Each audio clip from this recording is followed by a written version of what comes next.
കഴിഞ്ഞ ഒരു മാസമായിട്ട് ഞാൻ പട്ടി ചന്തയ്ക്ക് പോകുന്ന പോലെ പോവാന്നല്ലാതെ ഒറ്റ ഒരുത്തൻ ചിറ്റ എഴുതണ്ടേ. ഇപ്പൊ മെഡിക്കൽ ഷോപ്പുകാർക്ക് എന്നെ കാണുമ്പോ പുച്ഛമാ. കമ്പനിക്കാര് പറയുന്നത് ഞാൻ വർക്ക് ചെയ്യാഞ്ഞിട്ടാണ്. അല്ലേ അങ്ങതി ഓരോരുത്തരും 1000 ബോട്ടിൽ വെച്ച് എഴുതിയാലേ നീ ഫ്രിഡ്ജും VCR ടിവിയും ഒക്കെ എവിടുന്ന് എടുത്ത് കൊടുക്കും? ഞാൻ എവിടുന്ന് കൊടുക്കാനാ? പിന്നെ ഈടാ എല്ലാരും കൂടെ ഉത്സാഹിച്ചൊന്ന് എഴുതി ഒരു 10,000 ബോട്ടിൽ ഇലവായ എനിക്കൊരു 8,000 റുപ്യ കമ്മീഷൻ കിട്ടും. പിന്നെ ഞാൻ ഈ ജോലിക്ക് പോകുന്നില്ലെങ്കിലോ? പിന്നെ ഇവന്മാര് കോംപ്ലിമെന്റ്സ് വാങ്ങിക്കാൻ വീട്ടിൽ വരുമോ? വീട്ടിൽ പറ്റേ അപ്പൊ കൊടുക്കാൻ കോംപ്ലിമെന്റ്സ്. അയ്യോ അപ്പൊ ജോലി ഈ നാട്ടിലാണ് ജോലിക്ക് പഞ്ഞം. എടാ ജോലിയുള്ള മനസ്സുണ്ടെങ്കിൽ ജോലിയുണ്ട്. പിന്നെ എല്ലാവർക്കും കസേരമേലിരുന്ന് ഫയൽ നോക്കണം എന്ന് പറഞ്ഞാൽ നടക്കത്തില്ല. എടാ ലോട്ടറി ടിക്കറ്റ് വിറ്റാ ജീവിക്കാനുള്ള കാശ് കിട്ടത്തില്ലയോ? ഞാനും ഈ വണ്ടിയൊക്കെ വിറ്റിട്ട് ഇതുപോലെ വല്ല പണിയും കിട്ടും നോക്കാൻ പോവാ. വണ്ടിക്കാണെങ്കിൽ ഓട്ടോ ഇല്ല. ഓടി കിട്ടുന്ന കാശ് വല്ല വർഷാപ്പിലും കൊടുക്കണം. നീ ഒന്ന് അടിച്ചു നോക്കിയാ ചാട്ടാവുന്നു. കേരള ദൈവമേ വഴി കിടത്തല്ലേ. നീ ഇവിടെ കേറുന്നുണ്ടോ? കേറിയില്ലെങ്കിൽ കേറിയില്ല ഇവിടെ വഴി കിടക്കാം. കേറിയാൽ അവിടെ വീട്ടിൽ കിടക്കാം.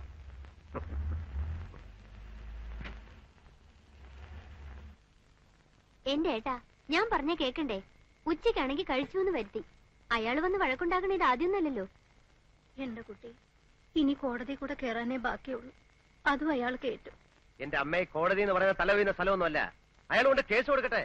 പിന്നെ അയാളോട് സമാധാനം പറയണ്ടല്ലോ. അമ്മ ആഹാരം കഴിക്കും. എനിക്ക് വിശപ്പില്ല. ആദ്യം കേറിട്ടാ. പിന്നെ മണ്ണാൻ കേട്ടാ. ഇനി അമ്മ കഴിച്ചിട്ടാ ഞാൻ കഴിക്കുന്നുള്ളൂ. എന്റെ അമ്മ അയാൾ കേസ് കൊടുക്കത്തില്ല. ഞാൻ അയാളെ ചെന്ന് കണ്ട് സമാധാനമായിട്ട് സംസാരിച്ച് തീർത്തോളാം. വഴക്കൊന്നും ഉണ്ടാക്കരുത്. ഇല്ല, നയത്തില് അയാളെ പറഞ്ഞ് മനസ്സിലാക്കി സോപ്പിട്ടങ്ങ് കുളിപ്പിച്ച് കിടത്താം. പോരെ അമ്മ കഴിക്കാൻ. ചില സമയത്ത് അമ്മയുടെ സ്വഭാവം കൊച്ചു പിള്ളേരെക്കാട്ടിലും കഷ്ടമാണ്.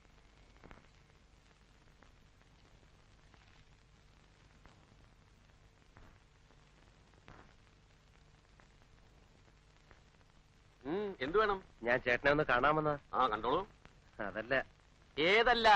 എടാ എന്റെ നിഴല് കണ്ട മുങ്ങി നടക്കണ നീ എന്നെ കാണാൻ വരെ. എന്താണാവോ ഉദ്ദേശം? ചേട്ടൻ വീട്ടിൽ വന്നു എന്നറിഞ്ഞു. അമ്മ ആകെ വിഷമിച്ചിരിക്കുക.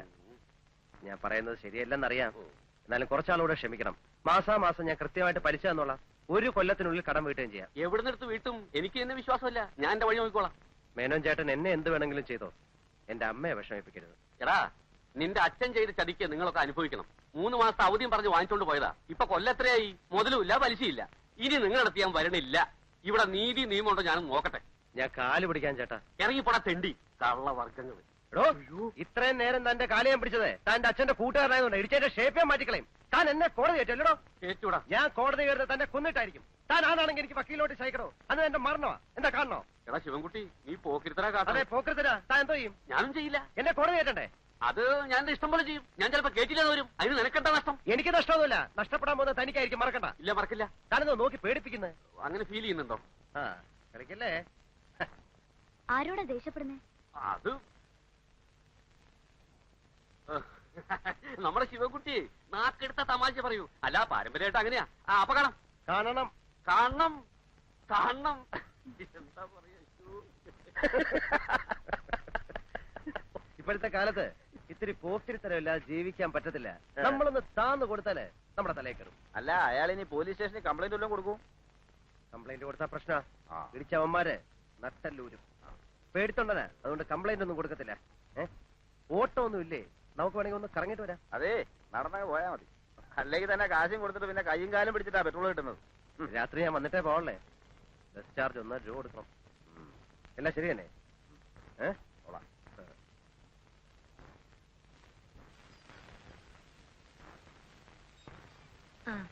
ശിവൻകുട്ടി വന്നു. ഏട്ടനപ്പോ വന്നു. പഞ്ചസാര വാങ്ങിച്ചോടാ. പഞ്ചസാരയും അരിയും മുളകും ഒക്കെ ഉണ്ട്. ഞാൻ വിചാരിച്ചു മറക്കുന്നു. നാളെ രാവിലെ ബാലന് കാപ്പി കൊടുക്കണത് എങ്ങനെയാണെന്ന് വിചാരിച്ചു വിഷമിച്ചിരിക്കായിരുന്നു. ഏട്ടത്തെയും മോളൊക്കെ സുഖമായിരിക്കുന്നില്ലേ? തോന്നില്ല. പ്രേമേ എന്തേട്ടാ? ഏതാടി സാരി? വല്യേട്ടൻ കൊണ്ടുവന്നതാ. നീ ബാഗ് എടുത്ത് അകത്ത് വയ്ക്ക.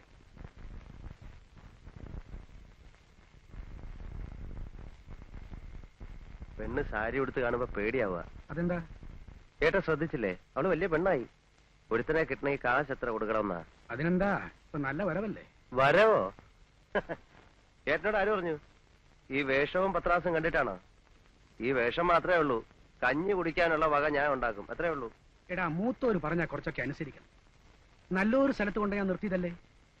ആരെ കൊണ്ടൊക്കെ പറയിപ്പിച്ചിട്ടാ ഗോവിന്ദൻ കോൺട്രാക്ടർ സമ്മതിച്ചെന്നറിയോ? മാസം 1,800 രൂപ ശമ്പളം, ഒന്ന് കണ്ണടച്ചാ കാശ് വേറെ. അതിട്ടിട്ട് പോകും. സിവിൽ എഞ്ചിനീയറിംഗ് ഡിപ്ലോമ ഹോൾഡർ മരുന്ന് സഞ്ചിയും തൂക്കി പിടിച്ച് നടക്കുക. അതാവുമ്പോ ഇങ്ങനെ വേഷം കെട്ടി നടക്കാൻ പറ്റില്ലല്ലോ അല്ലേ? അതെ, അതൊരാശാനേട്ടാ, നല്ല വേഷം ധരിച്ചിറക്കാൻ. പഠിക്കുന്ന കാലത്ത് 2 മുണ്ടും 2 ഷർട്ടും ഇട്ടാ ഞാൻ 1 കൊല്ലം കഴിച്ചിട്ടുള്ളത്. നടന്നോ? ആര് പറഞ്ഞു വേണ്ടെന്ന്? പക്ഷെ അമ്മയും പെങ്ങളെയും പട്ടിണിക്കിടരുത്, എനിക്കതേ പറയാനുള്ളൂ. അമ്മയും പെങ്ങളും എന്റെ മാത്രമല്ലല്ലോ. ആവുന്ന കാലത്ത് ഞാൻ സുന്ദരമായിട്ട് നോക്കിയിട്ടുള്ളതാ. ഇപ്പൊ എനിക്ക് കുടുംബമായി. ഒരു സർക്കാർ ഉദ്യോഗസ്ഥന് എന്ത് കിട്ടുമെന്ന് അറിയാമല്ലോ. കുടുംബം നോക്കിയ കഥയൊന്നും ഏട്ടൻ പറയണ്ട. മാസം 300 റുപ്യ വരും. പിന്നെ ഇവിടെ ഉണ്ടാവണ തേങ്ങയും പാലും വിറ്റാ ഞങ്ങൾ കഴിഞ്ഞത്. ഏട്ടനെ ഞാൻ കുറ്റം പറഞ്ഞതൊന്നുമല്ല. എന്താടാ ഏട്ടനോട് പറയണേ? അവൻ അവന്റെ കുടുംബം നോക്കണ്ടേ? എല്ലാ കാലവും അമ്മയും പെങ്ങളും അനിയനെന്നും പറഞ്ഞിരുന്നാ മതിയോ?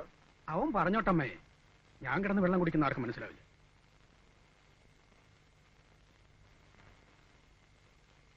ശിവ, ഏട്ടൻ വന്നത് രമയ്ക്ക് ഭാഗം കിട്ടിയ സ്ഥലത്ത് അവൻ പെരപണിയാൻ പോവുക. അപ്പോ നമ്മുടെ പടിഞ്ഞാറെ വേലിയിലടുത്ത് നിൽക്കുന്ന 2 പ്ലാവ് മുറിച്ച ആവശ്യത്തിനുള്ള തടി കിട്ടും. ഞാൻ പറഞ്ഞു മുറിച്ച് അറുത്ത് കൊണ്ടുപോയിക്കോളാൻ. ആ പ്ലാവ് നിറയെ കായ്ക്കണതാ. എന്റെ വീട്ടിൽ നിന്ന് എന്ത് കൊണ്ടുവന്നു രമയുടെ വീട്ടുകാർ ചോദിച്ചാൽ ഞാൻ എന്ത് മറുപടി പറയും? ഞാൻ ഭാഗമൊന്നും പിരിഞ്ഞിട്ടില്ല. ഏട്ടന് ആവശ്യമുള്ള തടി ഞാൻ അലിയാറുടെ മില്ലിൽ ഏർപ്പാട് ചെയ്ത് തരാം. അതാവുമ്പോ എനിക്ക് കുറേശ്ശെ കൊടുത്തു തീർത്താൽ മതി. നമ്മുടെ തൊടിയിലെ പ്ലാവ് മുറിക്കാൻ മറ്റു പലരുടെ അനുവാദം കൂടി വേണം. ഈ വസ്തുവിന്റെ പണയത്തില് അച്ഛന് കടം കൊടുത്ത പലരുടെ.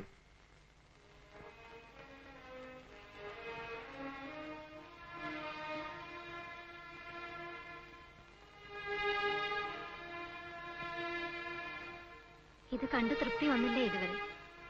കിടക്ക വിരിച്ചിട്ടുണ്ട്. ഏട്ടൻ കിടന്നോ? അവൻ കടന്നു. പാവം.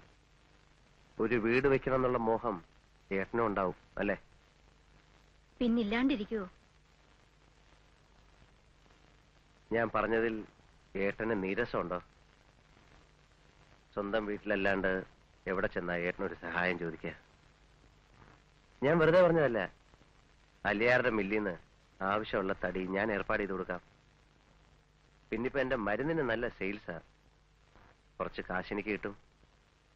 അത് ഏട്ടന് കൊടുക്കാം അല്ലേ?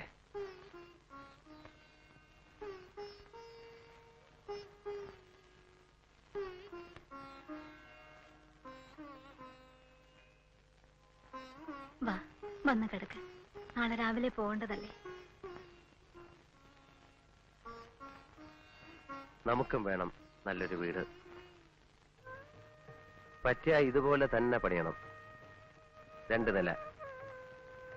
2ാമത്തെ നിലയിലേക്ക് പുറത്തുനിന്ന് സ്റ്റെപ്സ് വേണം. പ്രേമയുടെ കല്യാണം നടത്തി അവളെയും ഭർത്താവിനെയും മുകളിലത്തെ നിലയിൽ താമസിപ്പിക്കാം. താഴെ ഞാനും അമ്മയും. നമ്മൾ 2 മാത്രം മതിയോ? പോരെ? നീ പറ, മതിയോ? അമ്മയുടെ ഇഷ്ടം.